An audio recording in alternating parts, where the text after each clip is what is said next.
打响暑期档第一炮的《长相思2》收获了无数热度，也引起了很多争议。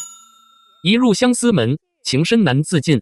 去年《长相思》第一部凭借其引人入胜的剧情、生动鲜明的人物形象以及演员们的精湛演技，在暑期档中脱颖而出，深受观众喜爱，成为一部爆款佳作。人们对《长相思2》的续集充满期待，希望这个故事能有更加精彩的发展。然而，《长相思2》一经播出，却遭遇到了大量的负面评价，观众们的批评理由出奇的相似。这背后究竟隐藏着怎样的原因？首先，剧情发展似乎未能满足观众的期望。许多观众反映，第二部的剧情走向过于平淡，缺乏第一部那种扣人心弦的魅力。主要角色的情感纠葛显得牵强，失去了之前那种自然流畅的感觉。其次，人物塑造方面也受到质疑。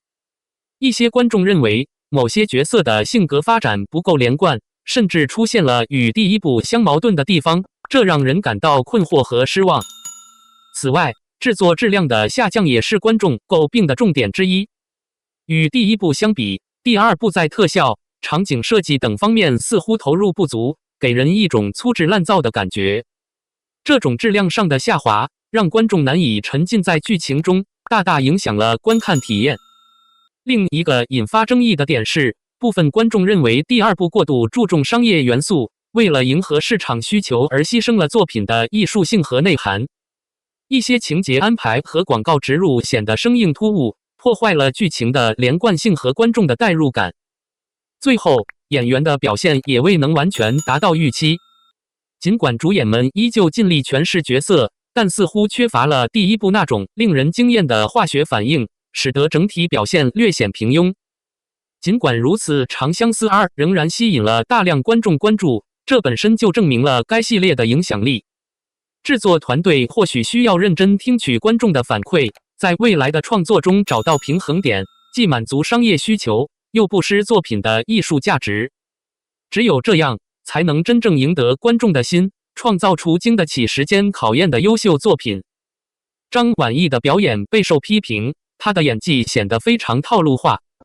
在《长相思》中饰演的小妖这一角色时，他总是瞪大眼睛，目光呆滞，在抿着嘴装出可怜的样子，给人一种木然的感觉。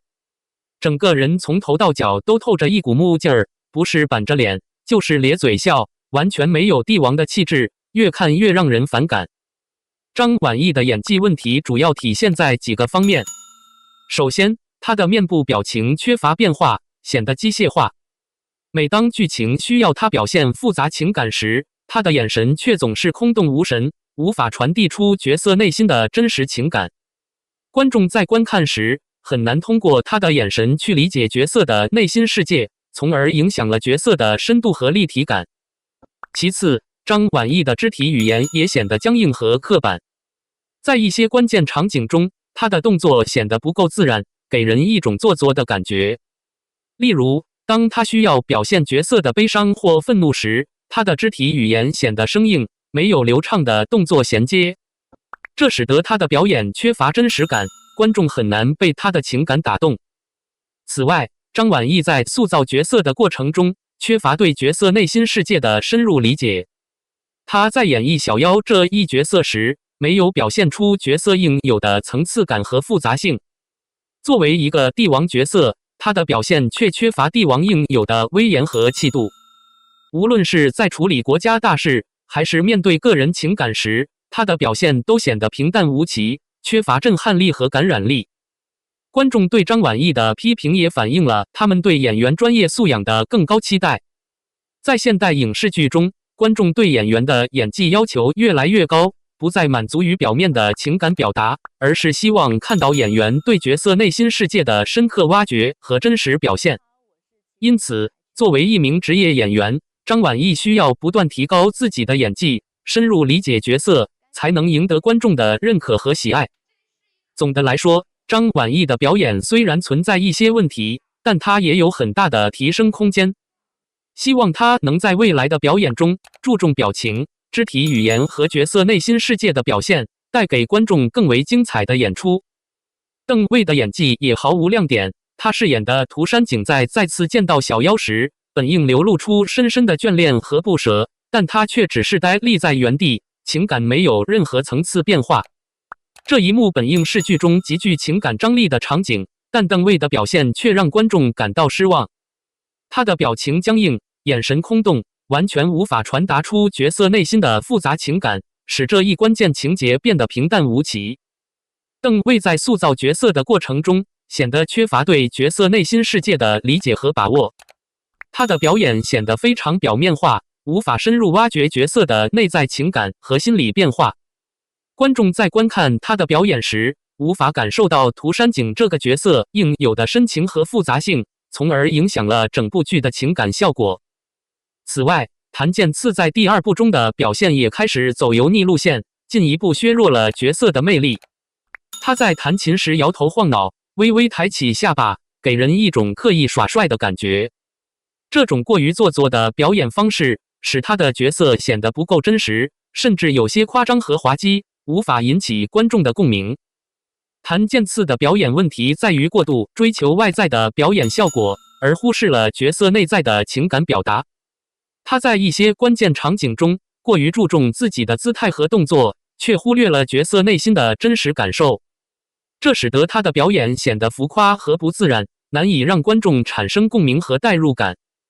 观众对邓卫和谭健次的批评，反映了他们对演员演技的更高期待。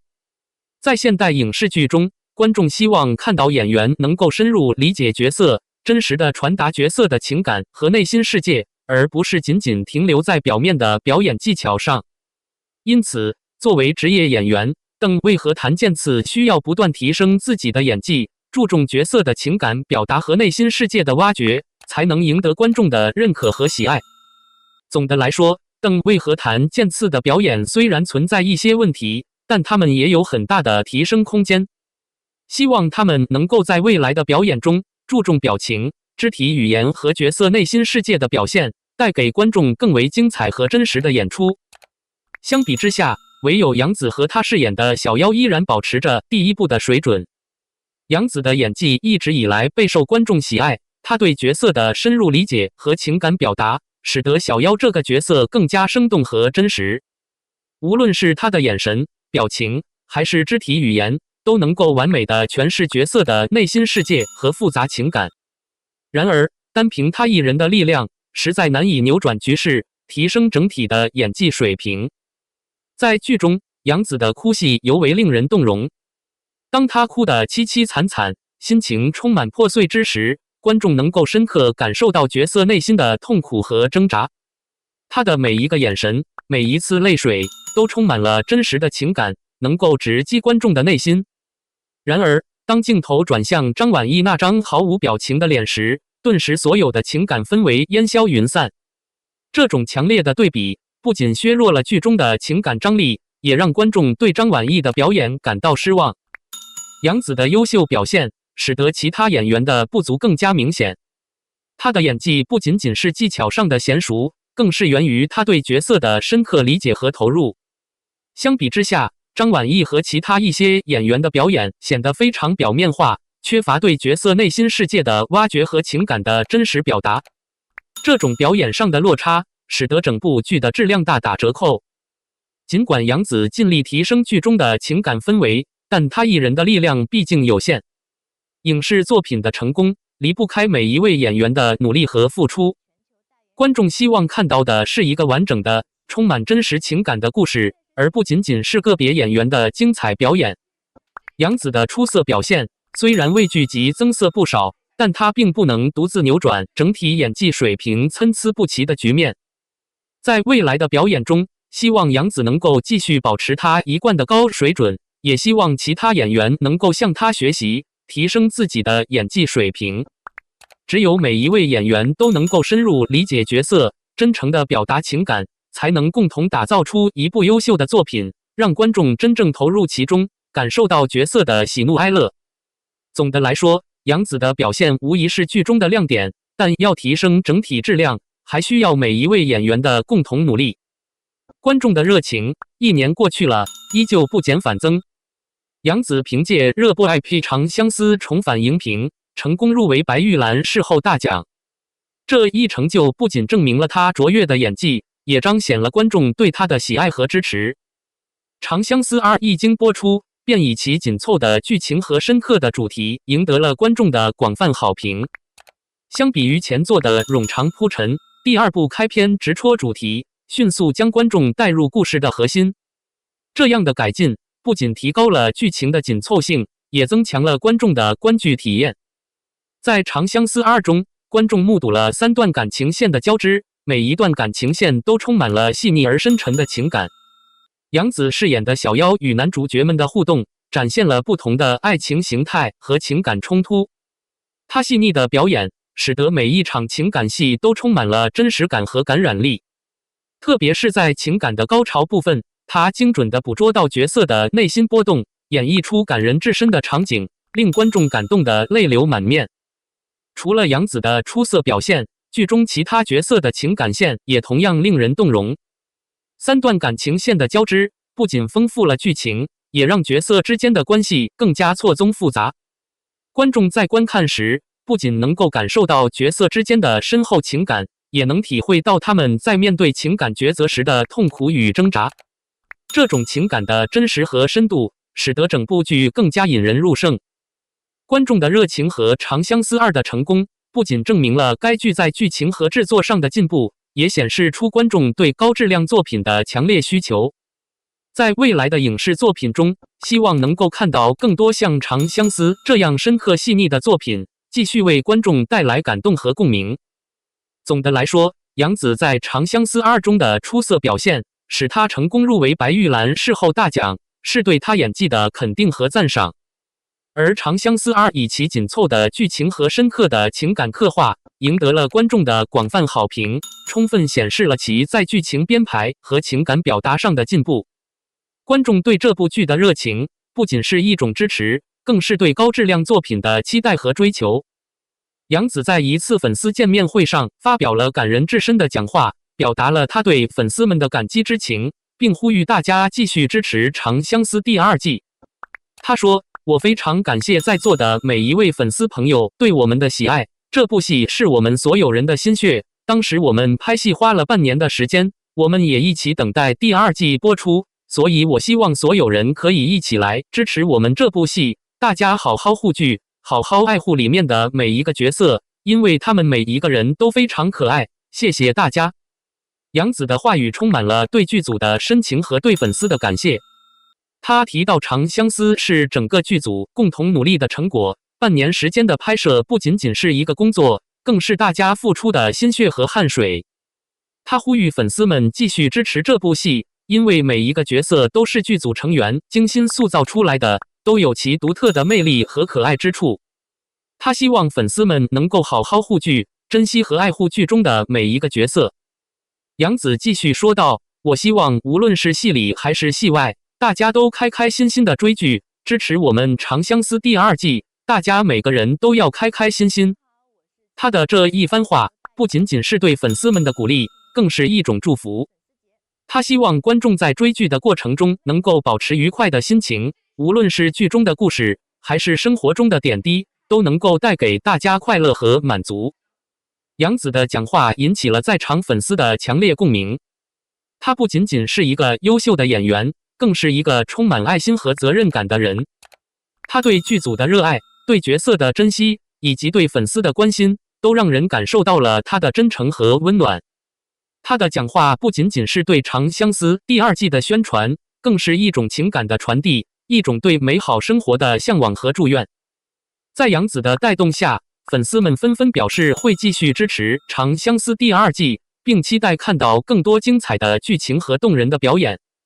他们相信，在杨紫和剧组的共同努力下，《长相思》第2季一定会带来更多的感动和惊喜。杨紫的讲话不仅仅是对粉丝的感谢，更是对剧组所有成员努力的肯定和鼓励。他用真诚的言语和温暖的心意，拉近了自己与粉丝之间的距离，也让大家更加期待《长相思》第2季的到来。在未来的日子里，相信在杨紫和剧组的共同努力下，《长相思》一定会继续带给观众更多的感动和欢乐。赵丽颖和杨紫最初合作《青云志》的时候，粉丝之间的关系就不和谐，双方也为谁是女主闹腾过。现在两个人分别为两代小花的流量巅峰，今天就简单说一下他们的比较。在电视剧方面，赵丽颖拥有《花千骨》《楚乔传》等大热剧，这些作品不仅收视率极高，也让她成为了众多观众心中的女神。杨紫则有《香蜜沉沉烬如霜》《亲爱的》《热爱的》等大热剧，这些作品同样取得了极大的成功，并且使杨紫获得了广泛的认可和喜爱。然而，在正剧领域，杨紫的一部《战长沙》就足以秒杀赵丽颖。这部剧不仅情节紧凑，演技精湛，更是获得了某瓣评分9.1的高分，成为许多观众心中的经典之作。相比之下，赵丽颖在正剧方面的代表作稍显不足，因此杨紫在这一领域略胜一筹。在代言方面，杨紫的成绩也非常亮眼。她不仅代言了华伦天奴、Prada 等国际知名品牌，这些高端品牌的代言也显示出她在时尚界的影响力和地位。相比之下，赵丽颖虽然也有许多代言，但在高端品牌方面稍逊一筹。因此，在代言数量和质量上，杨紫依然占据优势。至于电影领域，赵丽颖和杨紫都属于较为普通的表现，没有特别突出的代表作。两人在这一领域的竞争可以说是平手，都需要进一步的突破和发展。最后，在年龄方面，杨紫也占据一定的优势。作为90后的小花，她的青春和活力无疑是她的一大优势，使她在未来的发展中拥有更广阔的空间和更多的可能性。总的来说，赵丽颖和杨紫作为两代小花，都在各自的领域取得了不俗的成绩。然而，在电视剧和代言方面，杨紫凭借其出色的表现和高端品牌的代言，略胜赵丽颖一筹。希望两位优秀的演员在未来的演艺道路上能够继续努力，带给观众更多精彩的作品和惊喜。